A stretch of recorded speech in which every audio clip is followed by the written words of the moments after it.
Welcome to episode 4 of the You've Probably Never Heard of Me podcast. It's a podcast underground artists, creators, changemakers that the algorithm may have skipped over. I'm your host, Ryan Allen, Detroit-based musician who spent over 2 decades playing in bands like Thunderbirds Are Now, Extra Arms, Big Life, Speed Circuit, and more. I've made a lot of records, and I've met a lot of really talented people that you might not know about yet, but that's what this show is here to fix. So today, my guests on episode 4 are Lily and Jersey Pryor. They're the sibling duo behind Small Uncle, an indie folk punk band out of Lawrence, Kansas. If the last name sounds familiar, it's because their dad is Matt Pryor of the Get Up Kids, but Small Uncle stands on their own with a collection of beautiful songs. I had a chance to play with Jersey and Lily as Small Uncle not too long ago, opening up a show that they played both as their band and backing up their dad as well. It was an incredible night of music. I'm super excited to talk to them. They spent the last year touring the country, and they donated every cent of their profits from their merchandise to local charities.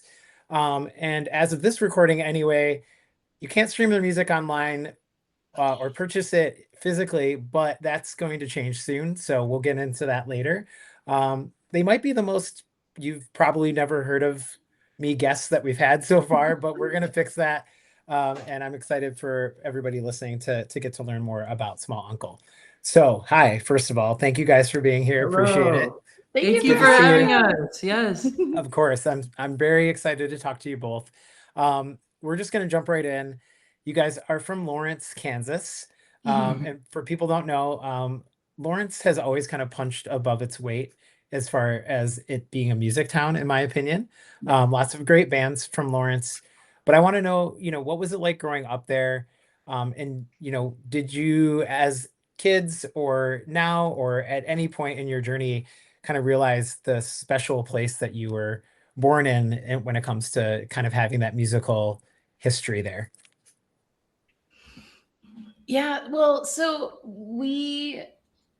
I have been playing in Lawrence for 10 years now, since I was like 14. Okay. And it's always just been, there's always so many incredible opportunities and interesting shows happening.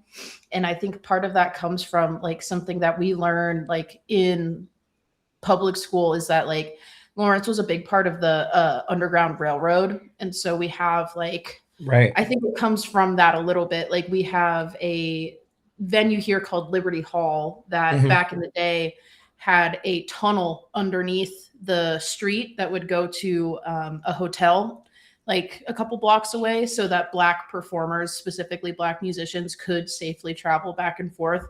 Okay. And I think it kind of all stems from that kind of attitude of like making things as accessible as you possibly can. Yeah. Many musical moments happen at any given moment. I do think there's a kind of a there's a bird nest that has just opened living in our garage gutter, so you might hear that. That's okay. It adds to the nuance of the show. It's ambiance. Yeah, exactly. It's like being at a noise gig or something.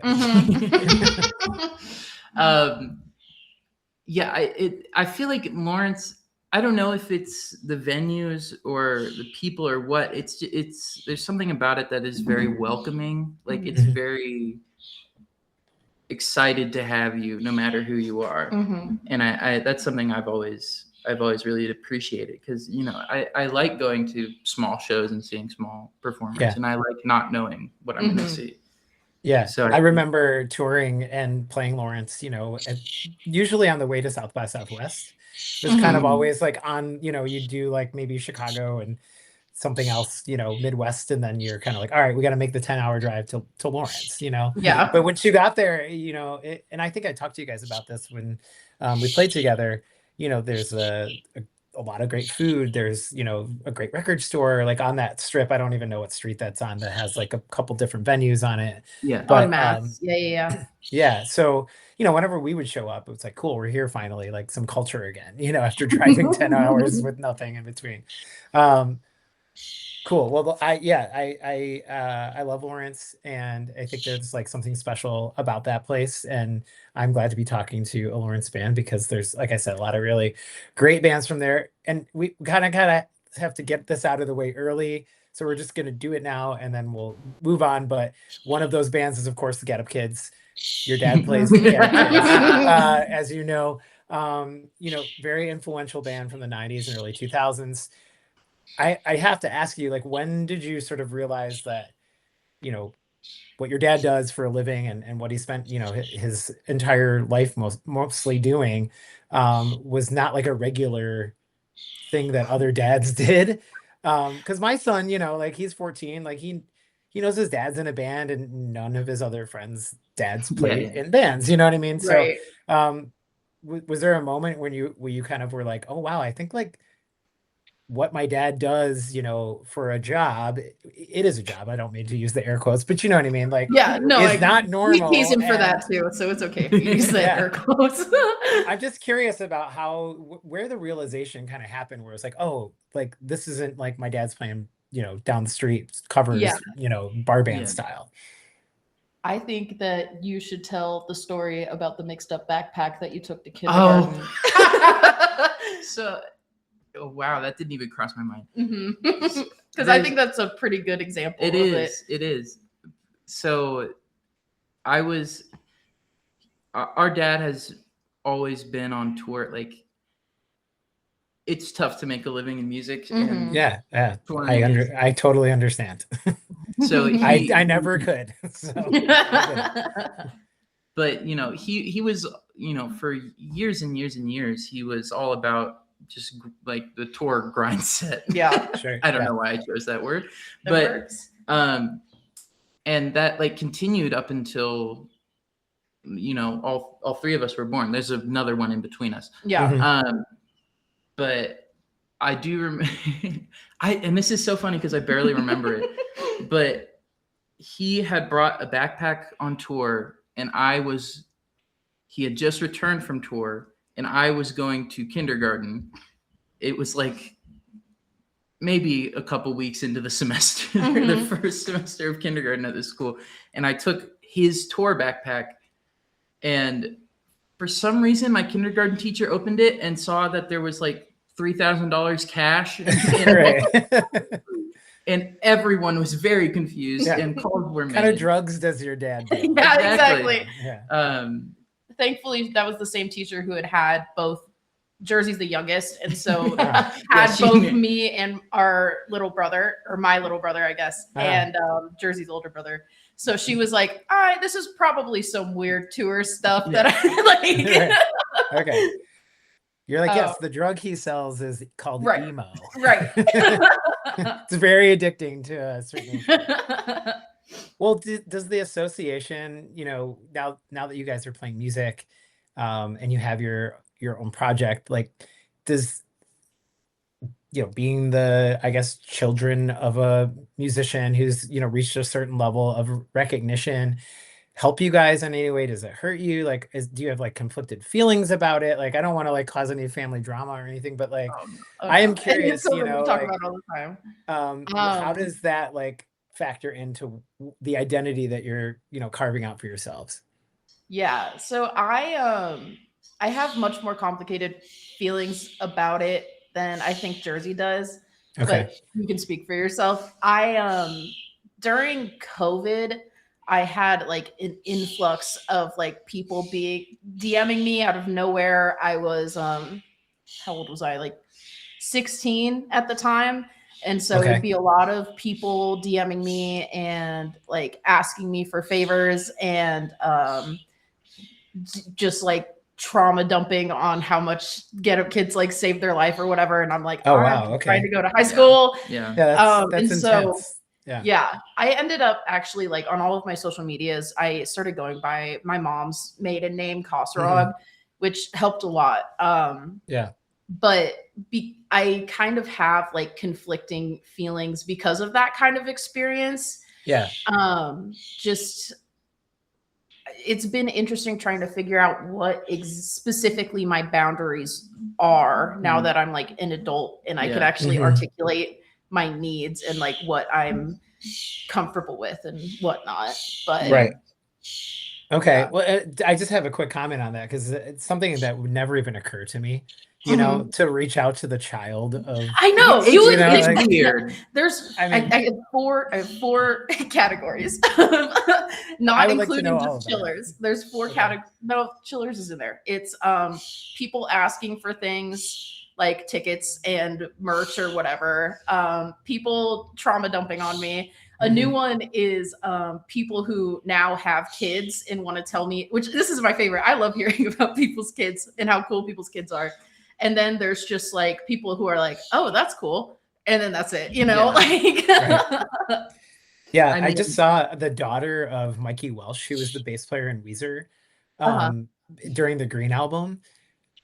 She like came out on Instagram kind of saying like I never knew my dad, you know, like he passed away, you know, when I was very young. And you know, it's kind of an interesting thing to see her sort of like her experience was, I'm trying to learn about my father through this, you know, kind of like being out there. And so that's kind of like one thing, but to just like blindly drop into someone's DMs and say like, It you was, know, I'm a loner, wild. daddy, I'm a rep, you know, like, or whatever, get up, you know, kids record was the most affecting to them. Like, I don't know, it just seems like a strange thing to do. But Jersey, I'm interested to hear kind of your take on this.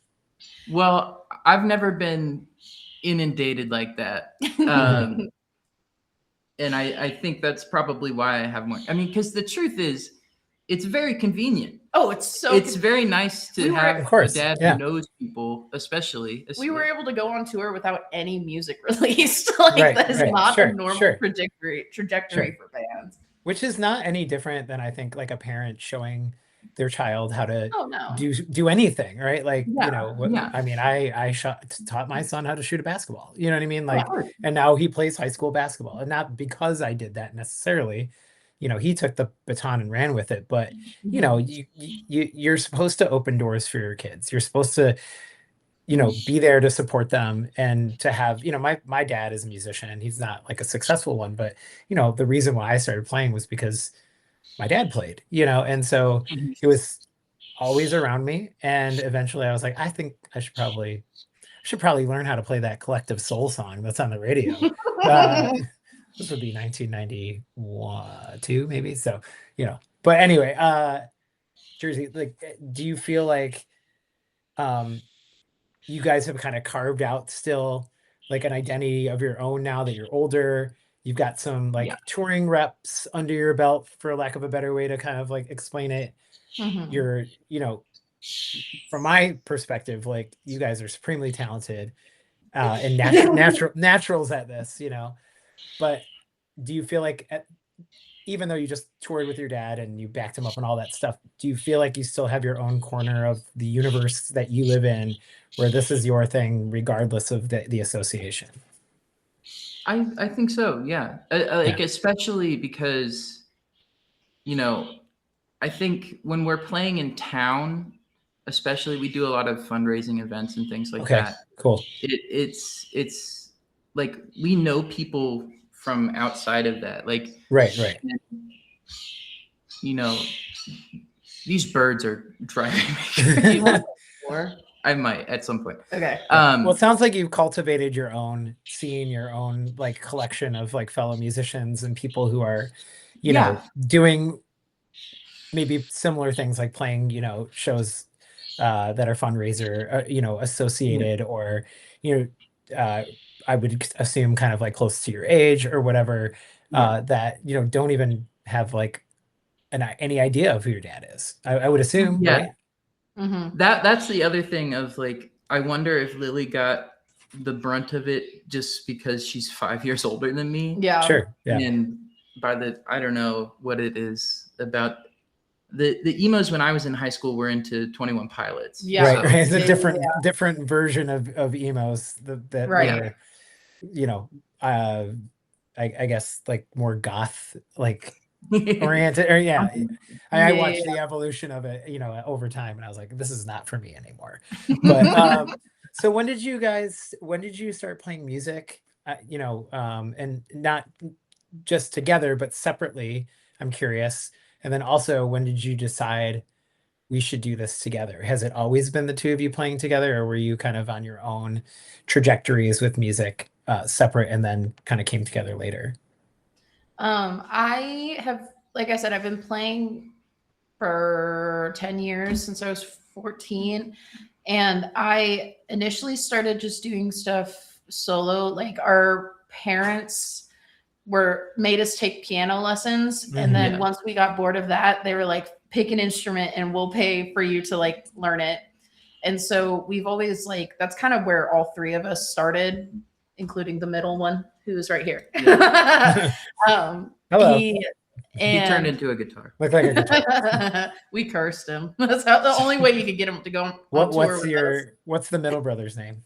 His name's Elliot. Okay. Shout out Elliot. Shout out Elliot. He made our website. He's so cool. Oh, okay, cool. Oh, that's cool. It's a cool website. Thank you. Yeah. But yeah, and like, so I was doing my own thing, and then in like 2017, I was a camper at the our Girls Rock Alliance camp in town called Amplify Lawrence, and I started a band in the camp that then stuck around for like 5-ish years. And so I was doing that for a hot minute, and it was like very melodic emo stuff. I was playing bass. What was the name of that project? We were called LK Ultra. We were called MK Ultra, but then some woman named Sunshine got really angry at us on Facebook, so we changed one letter. But yeah, and then that, high school band, people drift apart, people go to college, like that wasn't happening as much anymore. And so after that, I was like, Jersey, I want to keep playing shows, but I'm getting bored of doing it by myself. I like having people to riff off of, and also to talk while I'm tuning, mostly, if I'm being for real. You guys are good. Both of you are very talented banterers, I will say. I was, I think a lot, even when you watch like people who've been doing it forever and ever, you can pick up on like who's uncomfortable doing this and who isn't, you know? And I instantaneously was even drawn to your performance more because of how comfortable you are with each other on stage, and as well with your dad's performance too. The three of you, the banter, I thought was very endearing. And I hate like going to show, like I'm not going to say which band, but there was a band that one of my old bands toured with, and every night the banter was exactly the same, Oh god. Yeah. And it was just so, and they kind of wanted to give this impression that was very like spontaneous. Yeah. Right. I saw it every single night. And I knew that it wasn't. I'm like, all you motherfuckers are getting fooled right now because these people are reading from a script, but like at no point did I think that. And I think it adds actually to the entirety of the performance when you feel the connection between, not just musically, but just like a friendship wise and a banter can really reveal that there's a closeness here. And clearly you're siblings, so it's an extra closeness. But I just wanted to call that out, that the banter, top notch banter. Thank you. I'm glad you think so, because that was. We don't practice it. We don't totally wing it on stage. We have like talking points. Well, but they only evolve. It's like, what joke do we want to return to from last night? Right. Yeah. Bits can have a lifespan. I think so. Yeah. But even those get real boring real quick. Yeah. Let's talk. Go ahead. Sorry. Go ahead. Oh, I think it's important to me. This bird is feeding its family. I'm going to close the door. They're grackles. I didn't know that. I love grackles. Okay. All right. That should be quieter. But about the banter, I think it's, in my mind, it has always been a thing of like, if the performers are having fun, that means something to me as an audience 100%. member. So it's something I kind of try to strive for on stage. Yeah, I think it comes off as being extremely authentic to who you are, and I think there's a lot of like manipulation that happens at concerts, Yeah.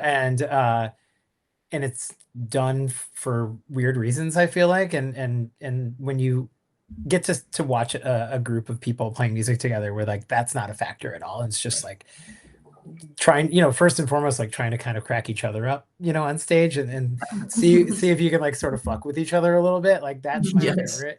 That's my favorite thing. But I do want to talk about your sound. I guess like indie folk punk is the umbrella label for, but that can be interpreted in a lot of different ways. And I think it's folky, of course. You guys play acoustic guitar. There's the banjo. There's the keys. The harmonies. I just am curious, kind of how you landed on that sound, and if there's any influences that kind of factored into sort of going in that direction. Well, I think the first thing I'm going to say is that almost 2 years ago now, we were touring in New Jersey, just selling merch for our dad. And we played at this place called the Kill Shed. And it was the only show on the whole lineup that was not a house show, and it had an opener. And that opener, it was a duo, acoustic guitar and banjo. And they're called Max Davey. And Lily turned to me and was like, can you, because I owned a banjo at that point, but I still don't think I'm very good at banjo. You're good at banjo for people who don't know how to play banjo. That's true. I mean, you can sort of make up your own approach with it, right? Which is what's cool about an instrument that you're not. Yeah, like when you're not familiar with an instrument and you're just like putting your fingers on the strings and trying to make chord shapes, you can come up with some really cool shit, so I commend you for just doing it anyway. You're no Steve Martin, okay? Anyways, continue. But we stole our instrumentation from Max Davey. We didn't steal shit, bro. You're inspired. They're the first band that ever had a banjo and a guitar. Ever. But making history as we speak. Yeah, for real. I don't know. I think a lot of our influences come more from like, and I'm so bad with genres, but like rockier stuff, like emo. Like we call ourselves folk emo, and I think that's more appropriate because of who we listen to versus what we sound like. Yeah, and I don't think your influences have to like directly.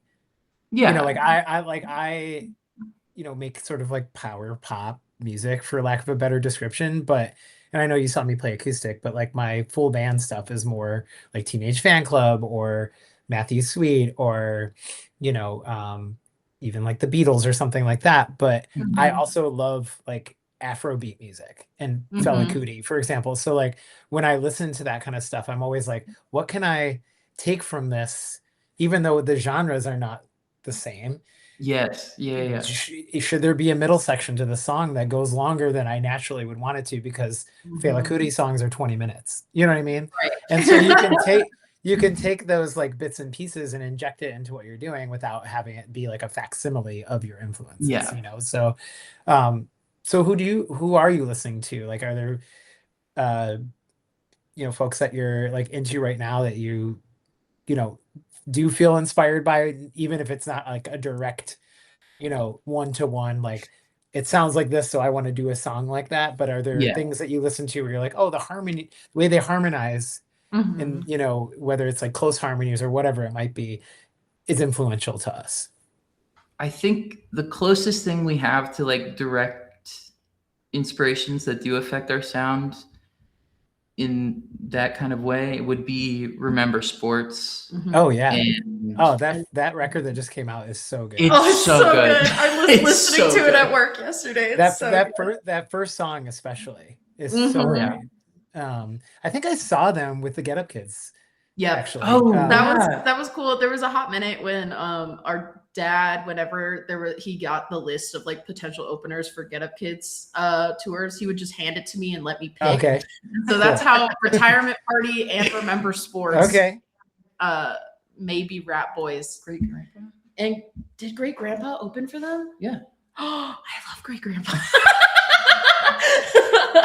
Yeah, I love Rat Boys too. I think their new record, both those last couple records are unbelievably good. So I mean, good. all the records are great, and they're great live too. And they're another one of those bands that just like have a natural, like you can tell they're like best friends. You know, there's like something happening there where it's like we would be friends even if we weren't doing this right now. You know, and I think that's really magical. Well, cool. We don't have to go through, of course, like every single influence you've ever. I mean, I can give you more names if you want. But yes, I could. Well, it sounds like there's like a twangy, indie, kind of emo adjacent thing that you guys are sort of into with Great Grandpa, Rat Boys. Yeah. You know that there's, and I think there's a lot of bands. There's another band called. Of course, I'm going to remember it or forget it. Remember, I have remember in my head because of remember. I'm going to forget it. And then remember it later, that I saw open for Rat Boys, and now I'm forgetting their name. But there's a lot of like, Greg Freeman is another. I don't know if you guys are familiar with him. I don't think so. It's kind of got that like alt country / like indie thing going on. The other ones you I know, was gonna say were Mississippi and Wednesday a little bit. Yeah. Oh yeah. Yeah. A little bit. They're also amazing. I love Rat Saw God. So good. Just mind blowing. So, well, you guys are pulling from some really good stuff, but I think you're also, because of the lack of, additional instrumentation, at least in a live setting, like it has that uniqueness to it. And what I love the most about your set was just how you guys sang together, and how, I think siblings, especially when you're listening to siblings sing, because their voices kind of all come from the same, like bloodline or whatever. There's like there's nothing else like it. Like I was in a band with my brother for a long time, so I know that feeling. And when we sing together, it's like almost the same voice, but it's not, and it's very cool. So, well, let's talk about the fact that you guys haven't released anything officially yet, but which I think is very punk to just like, you have to put it online. But you have something coming out soon. So tell me about this recording that you're releasing. And also like why, I don't know if it was like something you talked about or not, but like why this way of releasing, like your first release, I suppose it is, right? Like, why is it, I don't want to give it away. It's a live record, right? Yeah. So why a live record versus like a studio recording or a demo or something like that? Give me the whole spiel about the release. So this record is it kind of just came together as a consequence of us touring, because it was, so this record is our performance at last March in Seattle. Okay. And what venue? What was it? What venue? What was the venue? Sunset Tavern. Oh, okay. Okay, cool. It was really, really cool. It was so cool. And the sound engineer just offered to record it on cassette. So we said yes. And so we've been sitting on this cassette tape for a couple months. And we finally listened to it and we were like, that's not bad. Yeah, cool. I think the philosophy that we have a busy summer, not to be ominous, but there's theoretically more things coming this year. Right. So I think or at least my thought was, I want to get this out kind of as a primer for if not for an audience, for me, of like, what does this look like as someone who's never released music in this way before, or never released music myself before. Right. Like I just wanted, and I think there's something cathartic about just like doing something and getting it out there. Yeah. No, I agree. I think at this point too, with like the way music has evolved in terms of like releasing it and how people can access it, like if it's something that you're proud of, it doesn't have to be like this traditional path of like first we put out the single and then we do you can do it whatever way you want to, and you always could, it's just that people sort of shy away from it because they don't want to do it wrong, and the reality is there is no right and there is no wrong. Yeah. I have to ask, is there banter on the release, or this has been a debate. It was a particularly bad night for banter. Right. I cut almost all of it. Okay. I cut all of it. I'm sorry. Well, you can release the banter as it's like it's a separate. Yeah. But so much of it is just me stuttering into the microphone. So we'll see what it cuts down to. Yeah. Okay. Okay. So when is it coming out? How is it coming out? Like, what's the whole deal with it? It is coming out digitally on Bandcamp, and I believe YouTube is the other plan. Cool. On May 18th. May 18th. Which is tomorrow as we're recording. It's tomorrow during the recording. By the time this comes out, it'll be out already. So yeah, right. Everybody listening, obviously you can check that out, and I'll tell you where and how to do that at the end of the podcast. But cool. So it's coming out literally tomorrow as of this recording. Yes. Bandcamp, YouTube, fuck Spotify. Yep. Basically. Yeah, I had to get off that myself. Cool. I'm excited to hear it. To just not start uploading as opposed to take all your stuff off of it. Yeah, you're doing it the right way. Don't even go there. Yeah. And it's free. Yeah. Okay. So like, I want to discourage people from using Spotify, and the easiest way I found to not use Spotify is to just download every piece of music I've ever wanted to listen to. So you can do that for free. You can do it. You are encouraged to do it. In fact, well, congrats, congrats, I suppose. But again, by the time this comes out, I will have listened to it, and I'm sure I will be giving it rave reviews. So, I hope so. Well, since it's a live recording, let's talk about the tour. You guys were on tour for quite a while. You did kind of 2 legs of the tour, as far as I know. No, right? Yeah. I think maybe there was like somewhere in there where dates had to get rescheduled or something. Yeah, possibly, there's a third one that got canceled because of that crazy storm that happened in January. Right. Where we were supposed to go down south, but we're hopefully going to reschedule it. Okay, cool. Hopefully. I think. Not sure where. Matt is definitely going to reschedule it. Whether Small Uncle will be there is another up question. In the air at this point. Okay. Well, regardless of that, you have to tell me what the experience was like. Was that your first musical tour where you're playing music?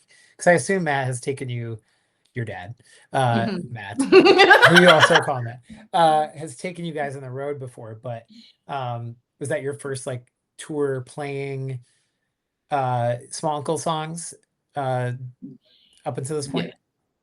Yeah, I went on tour with him 2016, and I was kind of just doing a quick 10-15 minutes while he was on tour with Dan Andriano.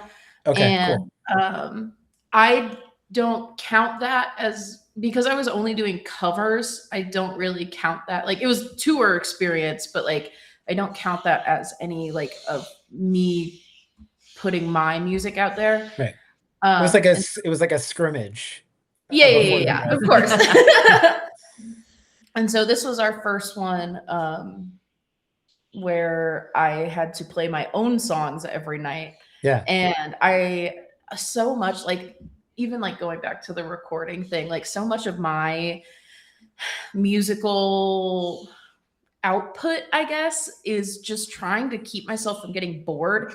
And so I hate recording. We're going to try again and see if I can keep myself entertained. But if I have a very short fuse for that kind of stuff.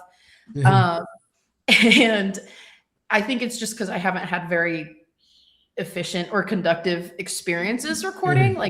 We've tried recording a couple times and just haven't released it. But with tour and playing live, I find playing live more fun. And I think it's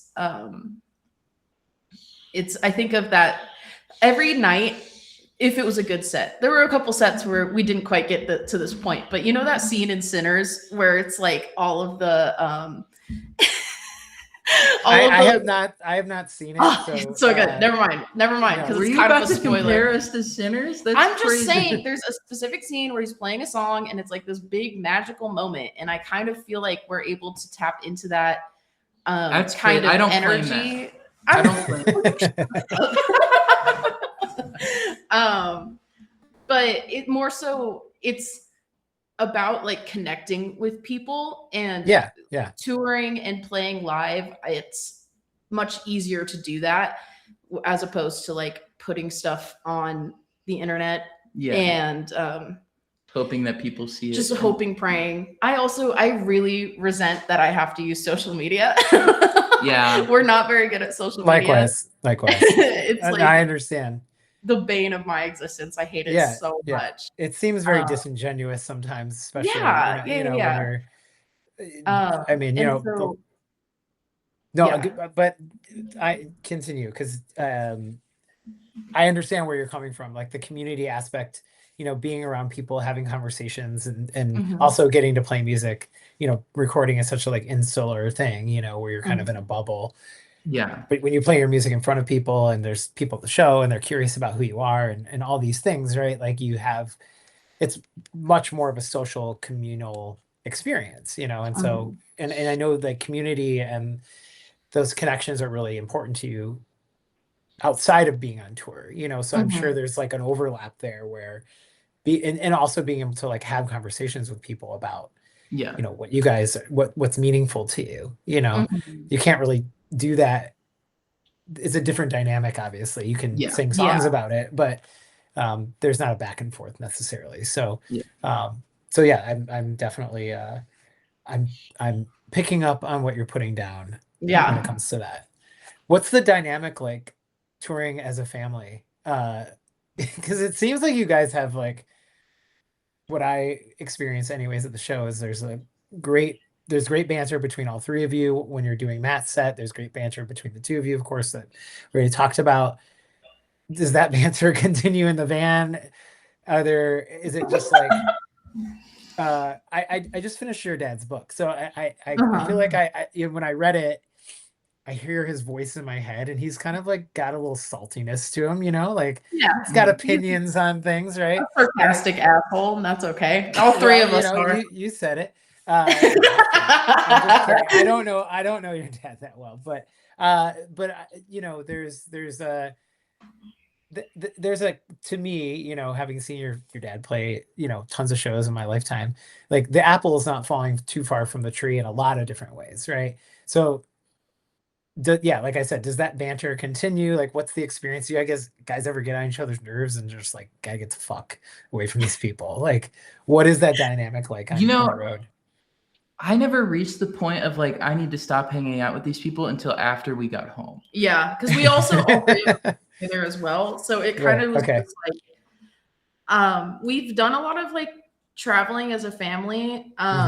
So it wasn't too different from that. We've either tagged along on his tours, or every year we would go to a bluegrass festival in middle of like, it's in Winfield, Kansas, which is called like Winfield. 4 or 5 hour drive or something. I think I definitely, I would get a little overstimulated in the van, and then I would just be like, okay, I'm taking a nap. There's a lot of just napping it off in the van. Time to power down here. Yeah, exactly. But for the most part, like, it was pretty chill. I think because we all live together and we have a pretty decent understanding of each other's like routines and boundaries, and like what like Jersey and our dad are able to tell when I'm getting very overwhelmed and need to like power down. And then I can tell when Jersey's getting annoyed and just needs me to stop talking. Like, but yeah, we're all like, we have the kind of banter, like when we talk to each other on stage, that's pretty similar. to how we talk to each other in real life. We're I think probably nicer on stage. I was going to say, I think we're meaner to each other IRL than we are on stage. And it's not like it's I call it like it's similar to like drag queen humor where we're just like reading the shit out of each other. Yeah. Yeah. But I think it's just like when you're close with people, right? Like you know them so well, you can get away with saying certain things that you might not say to somebody who don't, know as well. So absolutely. I mean, I think I mentioned I was in a band with my brother, and we would really get upset with each other, like especially when we were touring, and alcohol was typically involved, so that didn't make it any better. And I haven't drank now in like 9 years, so I've learned my lesson. But thanks. But yeah, the dynamic was still like tense sometimes, and you might say something that like if somebody else who's not a sibling of yours is also in earshot, they're like, what the fuck did you just say to him? And then, but it's like, it's fine. It's my brother. He'll get over it. There were a couple of times we would get on stage, say something particularly mean about each other or about Matt, and then we go, it's okay, we can say that. Right, exactly. Just so everybody's on the same page. I think it also shows like a level of intelligence, quite honestly, like when you can kind of like have those responses kind of like ready to go, and there's this like, again, back to the banter aspect of things where watching people who know each other so well play music and have conversations together on stage, I think is a super fascinating thing that not everybody can pull off. And especially if you're related, it's even more like entangled in some way. So whatever, I'm sure this is all extremely natural and none of it is like pre-planned, which is the best part about it, of course. But I think it's part of what you're doing, and I think you should continue because it makes me as like an audience member want to like, who are these people? I want to know them more, which is why I wanted to talk to you, so let's maybe change gears real quick. The donation of all of your merch sales from those shows that you were on, I want to know kind of how you guys decided to do that. What is behind what sort of is inspiring you to do something like that, especially in a time where, touring is hard, gas is super expensive. Like, I know your situation is slightly different because there's your dad is sort of the headliner on the tour or whatever, but yeah, why did you decide to do it? And then how did you land on the charities that you picked kind of along the way? Because I believe each city you donated to a local charity in said city, right? Yeah. Well, it's kind of funny actually, because when our dad first approached us about coming on tour with him, it was the first thing we talked about. And it was the first thing we agreed on, and it was kind of why we went on tour. Yeah. Not to be rude, but internal. No, I get where you're coming from. Yeah. You needed to have like that sort of additional aspect to it, right? Yeah. It wasn't just like, oh, we're just on tour with our dad getting to play in front of people. Like, we need to do something that's meaningful, on top of having the, I guess, luxury of doing that, right? Yeah. And also just the way that it was financed, it was able to make sense for us because we were getting paid, per diem per show as an opener. Like, it was, and we didn't have to pay for gas. Yeah, he was paying for it. Right. Yeah, I think initially I think I told you, I was like, I think I only want to go on this tour if we're able to donate stuff. It goes kind of hand in hand with my complicated Nepo baby feelings in that like, it's like, I kind of get in my head sometimes of like, oh my God, do I deserve to be given these opportunities that I have? And instead of dwelling on that, I was like, okay, well, you have this opportunity. Your dad is paying you a livable wage. You're making more than you make at your day job. Might as well redistribute that wealth a little bit as much as you can. And I was talking to, so I'm a part of Amplify Lawrence, is the Lawrence, Kansas, like Girls Rock Camp Alliance camp. Yep. Which is a music camp for like girls and trans youth and stuff. And so I was talking to our camp director and I was like, what do you think about like a couple bigger organizations that cover more ground and would get more money versus a local org that would get less money but is hyper local to each city? Mm-hmm. And our camp director was like, they recommended that we do the city by city thing because as when you get like to the point where you're as an organization or a nonprofit, like serving more than just your local area, more of that donation money has to go to like paying staff and fees and stuff, which is fine. That's just how it is. Yeah. But I really liked the idea of being able to have like give back to the communities that were welcoming us in as performers. And so, it was, I think, I floated that by you and you were like, I don't want to email all those people. And I was like, that's okay, I'll do it.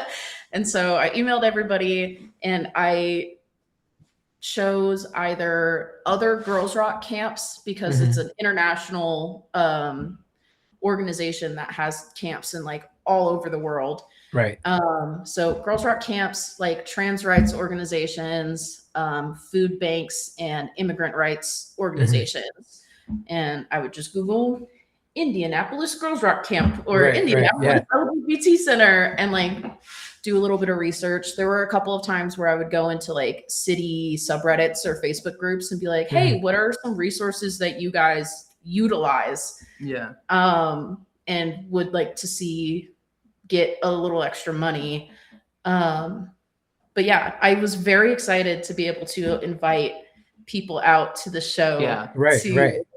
That was something that I don't think anyone was able to make it out to the show that we played with you, but we were inviting people from the organizations to each of the shows.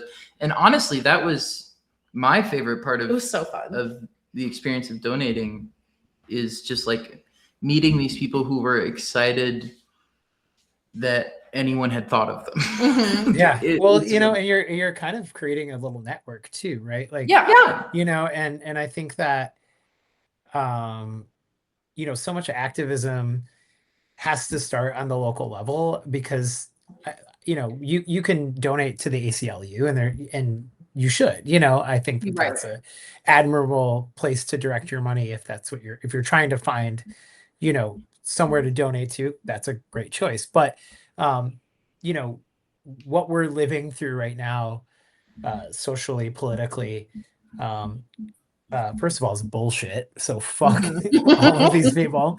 But the reality is, I think there's a lot of people kind of just like, how do I get involved? Like, where do I go? What do I do? And the more you kind of can give back or put like a spotlight on the local, associations, whether it's, I think you donated to Affirmations here in the Detroit area, which is a LGBTQ plus, association that, they do a lot in the community. And I'm sure we're very thankful for your contribution.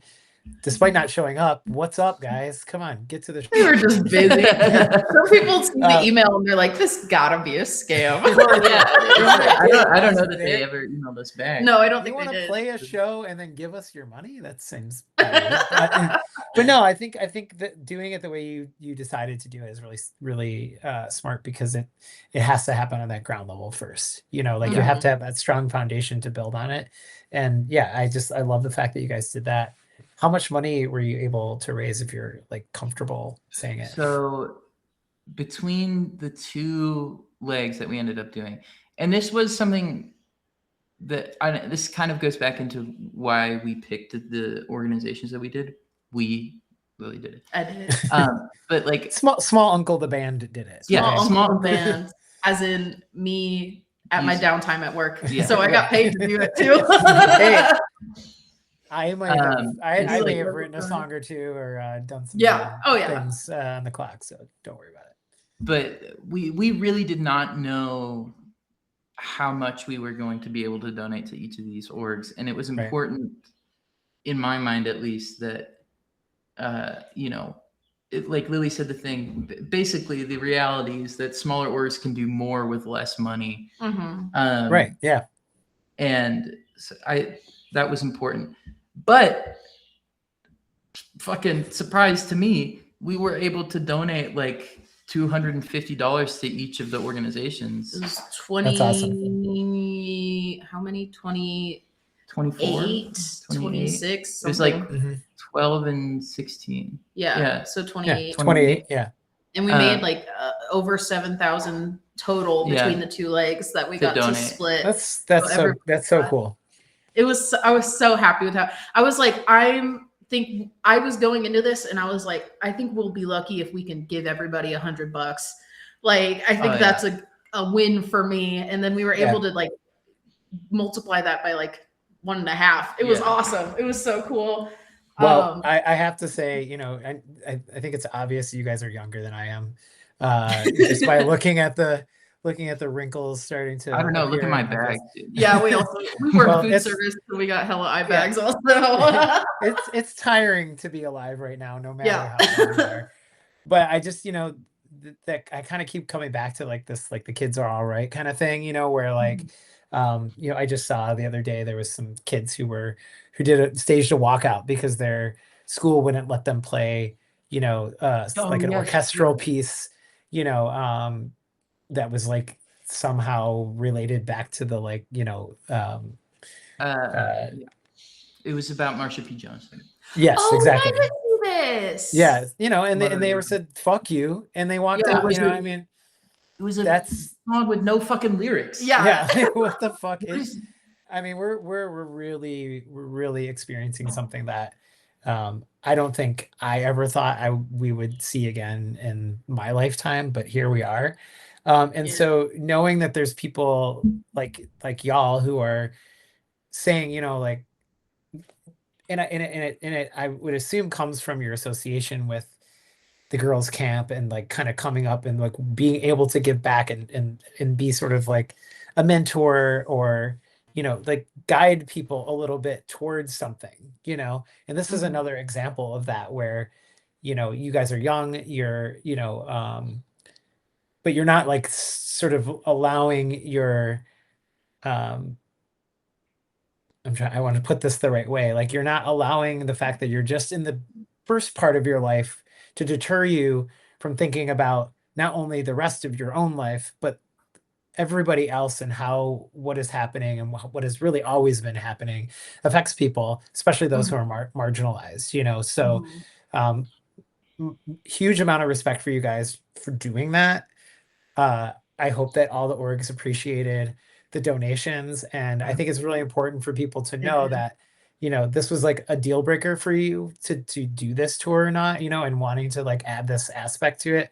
I think it goes to show that, activism, social justice, standing up for what's right, and for people who may not have a loud voice in this moment, I mean, they've got voices and they are loud, but they need to be amplified, not to like, I guess like shout out the org that is sitting on your shirt, but like it's just real, right? Yeah, good idea. Yeah, no, I just want to commend you for doing it, and I think it's really beautiful, and just makes me love you even more. So, well, let's talk about. We're kind of getting towards the end here, but this is going to maybe be like a weird question. And the whole idea of this podcast is really it's not like a weird like that. It's not like retelling a scene from a movie that I haven't seen, for example, because I'm too busy watching The Valley or some bullshit on TV. But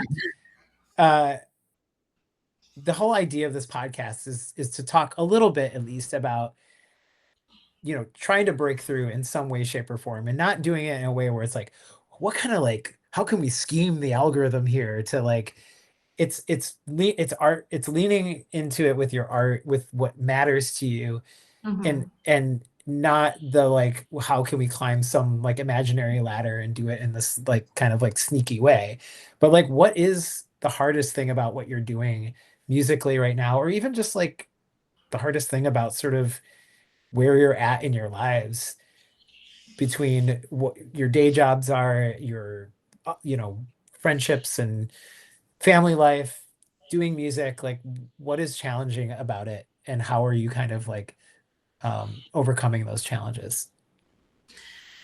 Yeah, so I don't know. It's interesting for the most part. Like, I think I can speak for both of us in saying that we're much better off than a lot of our peers are as far as like safety. Like, we have a social safety net. Like, our parents, like, we're not the richest family in the world, but we have like some wiggle room to like do things like if our dad wasn't paying us like a livable wage to go on tour, I probably still would have been like, we got to donate something, because we have that privilege and that wiggle room to be able to do that. But it was interesting on the first leg of the tour that we actually got to go on, which was West Coast.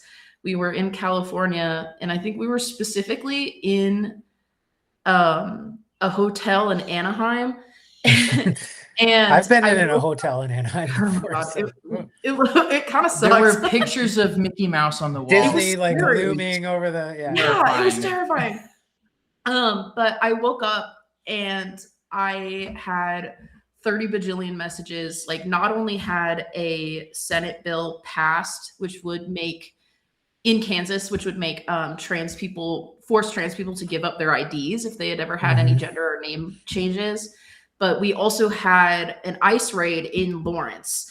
And so I wake up, I'm freaking out. I have texts from like a lot of my friends and loved ones. You're on the other side of the who are like, hey, I don't know if I'm going to see you when you get back. I kind of got to get out of Dodge. And I was like, I can't even blame you. And so I call our mom and I was like, I need to come home right now. I need to, like, my community needs me. I need to go and like be hands-on on the ground. And my mom was like, you're still doing that. You're just not in Kansas specifically.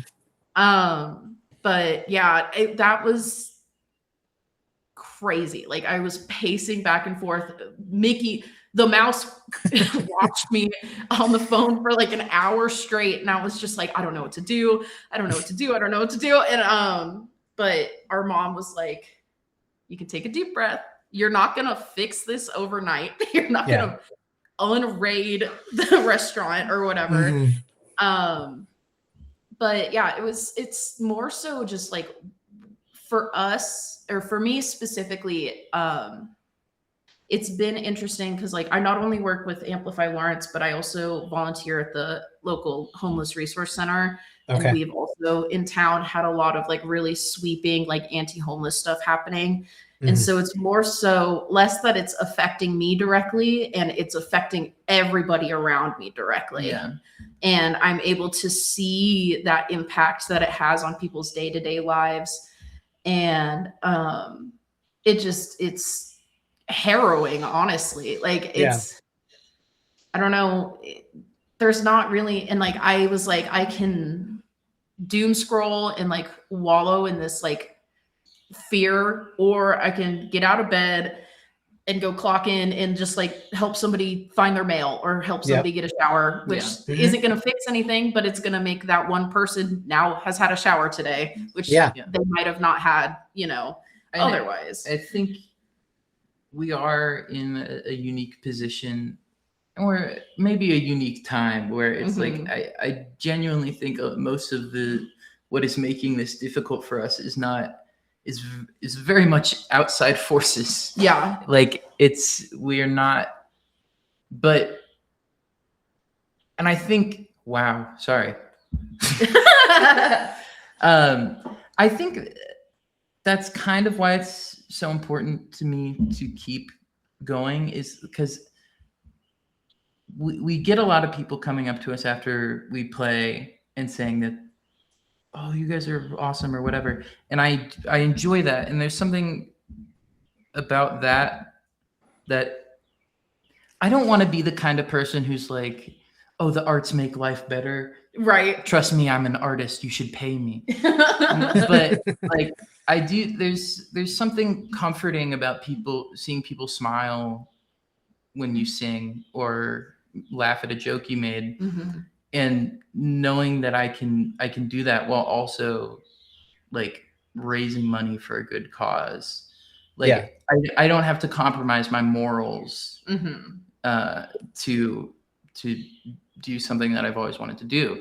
Like, so it's, yeah, I don't know if that's coherent, but that's no, it is. I was gonna say that I think what I'm experiencing right now is this like duality of life, right? Where I feel privileged that my life, for the most part, is like unchanged in terms of like I still get to play music with my friends. Right. My son goes to school and plays basketball, and I take my dog for a walk, and my wife and I watch something on TV together and have a nice evening or whatever.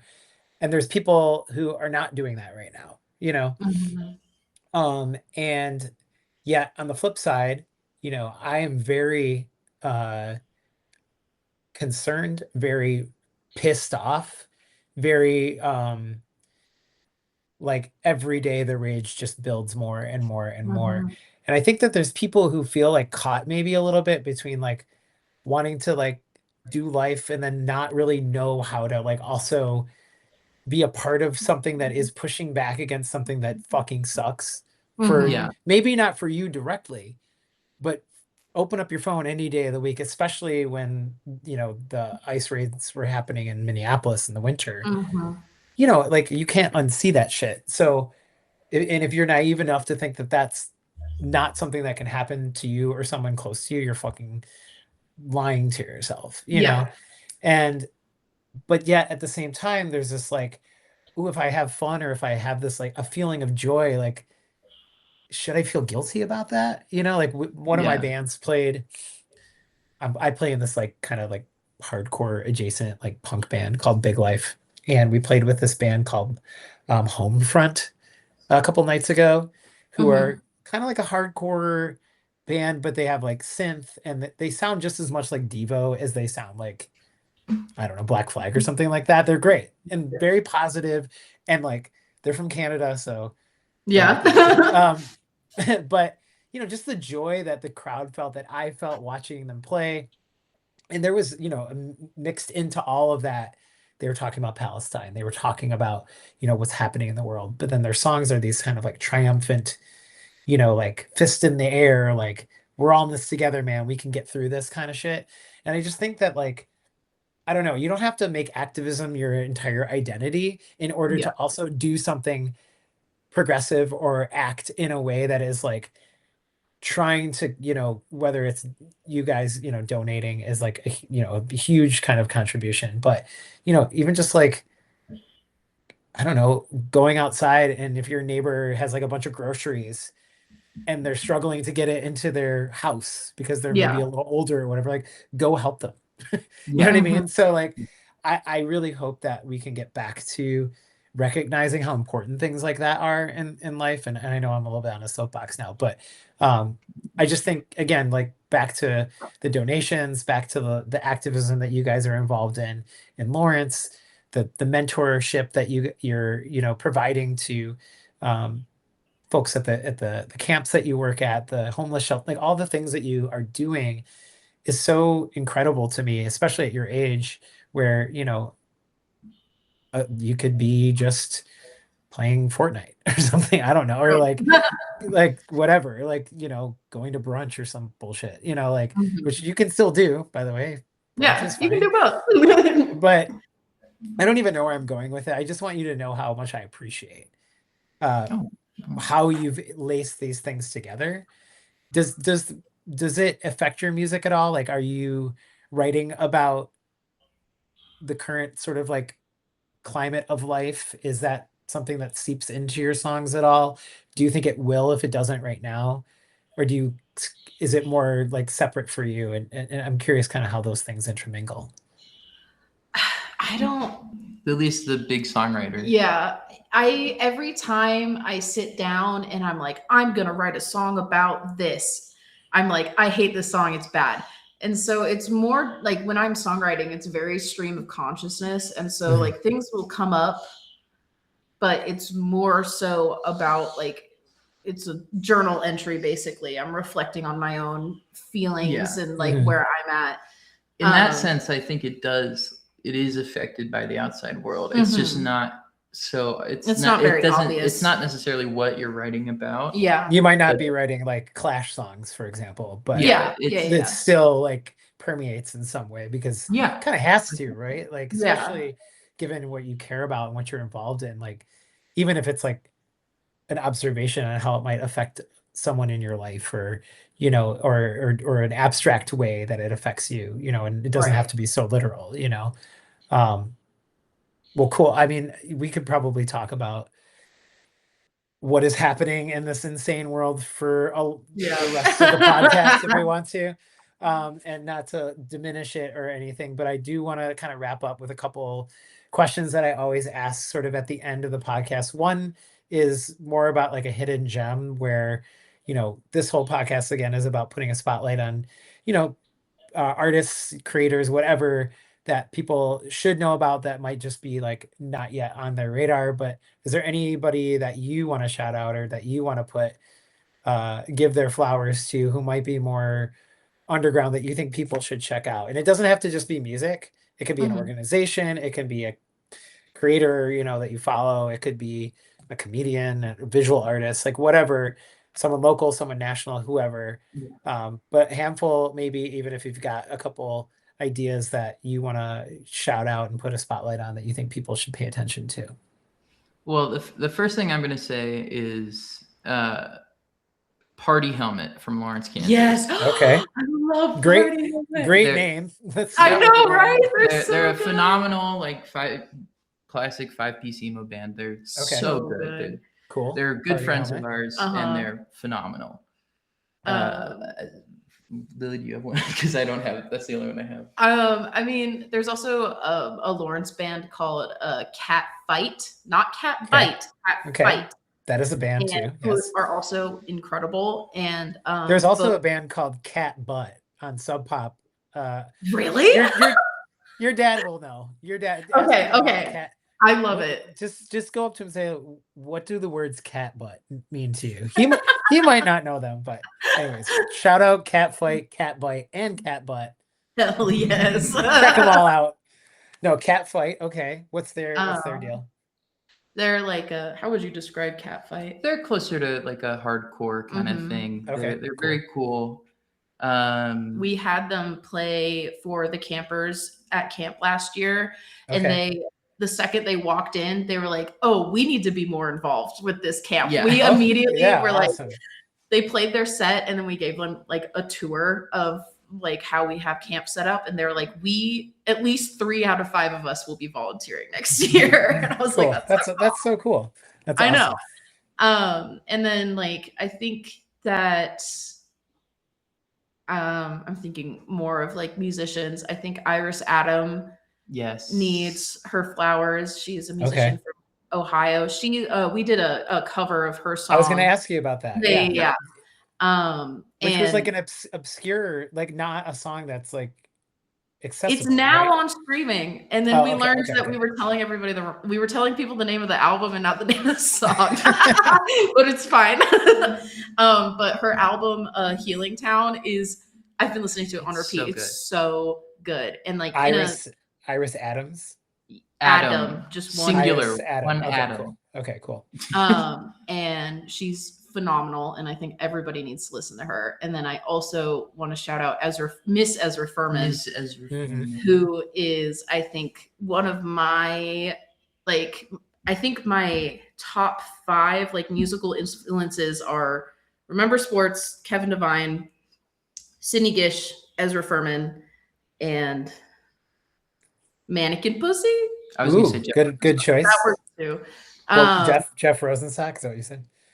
Cool. Yeah, Mannequin And Pussy is like touring with Foo Fighters this summer. I know, that's so weird. I love Mannequin Pussy.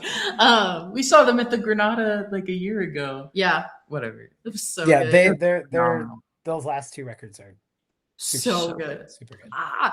This chest tattoo that I have, it says "I'm in control," which is the Mannequin Pussy lyric. Nice. We used to cover That that. first song, the first song on that newer record, man, is just So but the whole thing is like, I love how they kind of can transition to being this like super intense, like in your face hardcore band, and then write like the most like sort of like beautiful, like poppy rock song that you've ever heard, you know.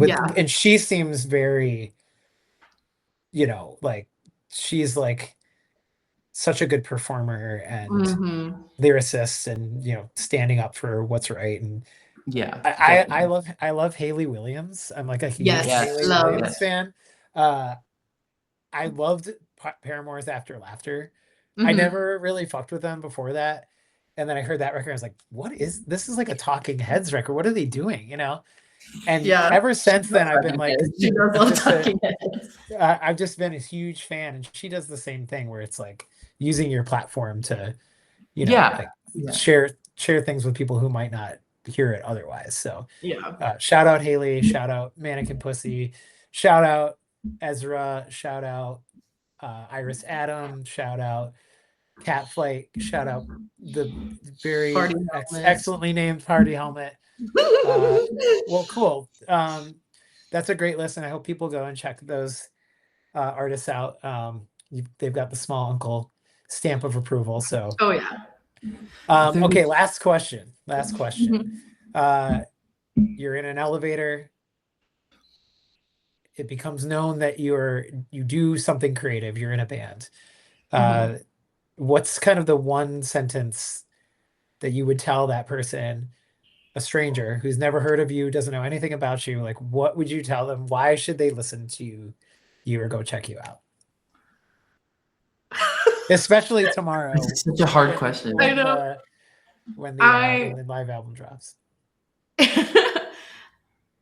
I've been like, so every time, because we're from Kansas, I would hit up every single dispensary in any state, any city that we visited where it was legal. And I would be like, oh, I'm just in town for a minute. Like, we're playing up the road. And they'd be like, what music do you play? And I'm like, we're an emo band pretending to be a folk band, but we're not pretending very hard. And they're like, oh, okay, I like that. And so that's kind of what my go-to is. But I don't know if that really describes this, like, why you should seek us out. I think that description is why, because it's like, I think that I would check it out if somebody told me that. It's self-deprecating enough where I always tell people when they ask me, like, especially when it's like normies or whatever, where it's like, I can't be like, oh, we sound like a, you know, some obscure power pop record from 1976, you know. I say we sound like the Beatles, but faster and worse. And they're like, oh, I love that. Okay. I love that. We were compared exactly one time to Boy Genius. And I'm still riding that high because I love Lucy Dacus that much. Yeah. I think it's just because they've never seen a banjo. I don't think we sound like Boy Genius. No, we sound like Boy Genius meets Steve Martin meets Remember Sports. Love. Well, guys, thank you so much for being on the show. Everybody that's listening, you can go to Small Uncle's website, which is smalluncleneocities.com, not GeoCities for you grandpas on the call. Instagram. Cities. Yes, exactly. It's a much better place. You can find them on Instagram. It's at smalluncle.music. And there's a donations page on their website. It's smalluncle.neocities.org/donations. So if you want to donate to any of the causes that Small Uncle is passionate about, you can do that there. Jersey, Lily, thank you guys so much for doing this. It's good to see you again. Last thing, of course, what's next for you? We already know about the live record. Is there anything else you want to tell people about your busy summer, perhaps, or anything to look out for before we go? So we are currently preparing. We're doing going to be playing a fundraiser show for the homeless resource center that I work at, and we are teaming up with our friend Claudia, who plays fiddle, and we're going to be recording some covers to put out on Bandcamp probably, and any money that we make from that recording, like that little EP of covers, is going to be going to the homeless resource center. Awesome. And I'm very excited about that. We're doing an Ezra Furman cover, and it sounds so good. Cool. I was gonna ask if you wanted to tease any covers, but there you go. There's I can just tell you what they are. We're doing. Let's go. Because it's like we're trying a little bit harder to be a folk band. Yes. We're doing Peel and Orange by Ezra Furman, and we're doing Time Moves by Aiden Robinson. Oh, that's another small artist, Aiden Robinson. Also very good. Cool.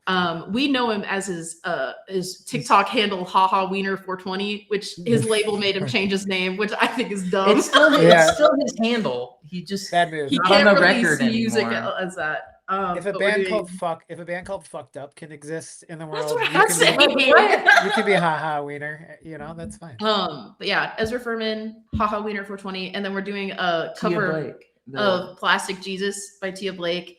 And then maybe another one. We're looking for like an old Union cover that we're gonna do, or maybe Casey Jones. Perhaps Casey Jones, the Union Scab. Mm-hmm. Perhaps what is that song the called? Hazel Dickens song. They'll Never Keep Us Down, I think is what. They'll Never Keep Us Down by Hazel Dickens, and perhaps The Pill by Loretta Lynn, which I think would be awesome. Sweet. Yeah. Okay. If you want to do a Ryan Allen song, I give you full permission, by the way. Oh, yeah. There'll probably be more people hearing your version than mine. So, well, that's something to look forward to as well. You're going to put that out and you're going to donate the proceeds from that as well. It sounds like so, keeping with the small uncle aesthetic, which is amazing. So, well, again, I want to thank you both for being on the show. It was really fun meeting you and playing with you this a few weeks back, and I wish you guys years ago. I don't know, is it when you we were driving for a long time after that? I don't remember. Okay. But yeah, I wish you the best of luck with everything that you guys are working on, and thank you so much for being on the show. Appreciate it. Of course. Thank you for having us. Bye, y'all. Bye. Bye.